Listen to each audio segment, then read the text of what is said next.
রোগীর মৃত্যুর পর ডাক্তারকে পিটুনি, কক্সবাজার হাসপাতালে চিকিৎসা বন্ধ। হাসপাতালে চিকিৎসা না পেয়ে চলে যাচ্ছেন রোগীরা।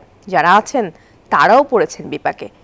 চিকিৎসককে মারধরের ঘটনাকে কেন্দ্র করে এই ঘটনা, যার সুষ্ঠু বিচার চেয়ে আন্দোলনে নেমেছে ডাক্তার, নার্স সহ হাসপাতাল কর্তৃপক্ষ। হামলাকারীদের গ্রেপ্তার না হওয়া পর্যন্ত কাজে না ফেরার হুঁশিয়ারিও দেন তারা। সিয়াম সোহেলের পাঠানো তথ্য ও চিত্র ডেস্ক রিপোর্ট। মঙ্গলবার রাত ১:৩০টার দিকে কক্সবাজার জেলা সদর হাসপাতালের সিসিইউ বিভাগে চিকিৎসাধীন আজিম নামের এক রোগীর মৃত্যু হয়। ভুল চিকিৎসায় রোগীর মৃত্যু হয়েছে দাবি করে স্বজনরা। এক পর্যায়ে হাসপাতালে ভাঙচুর চালানোর পাশাপাশি কাজী সজীব নামে চিকিৎসককে টেনে হেঁচড়ে ব্যাপক মারধর চালায়। এতে ওই চিকিৎসক গুরুতর আহত হন। এনজিওর কিস্তি প্রথমবার বিকাশ পেমেন্ট করলেই ২০ টাকা ইনস্ট্যান্ট ক্যাশব্যাক।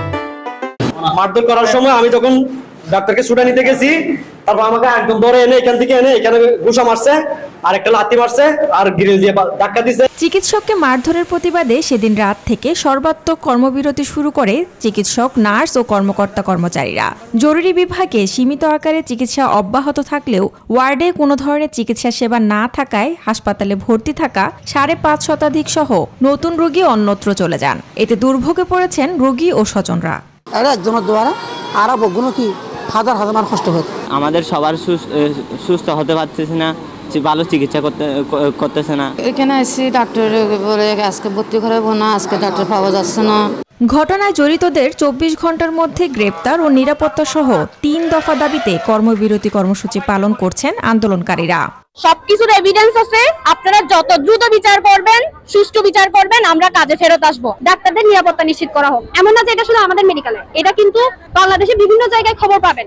আমরা ডাক্তাররা কারো পক্ষ হয়ে কাজ করি না, প্রথমত তো আমরা এখানে এসেছি মানুষকে সাহায্য করার জন্য।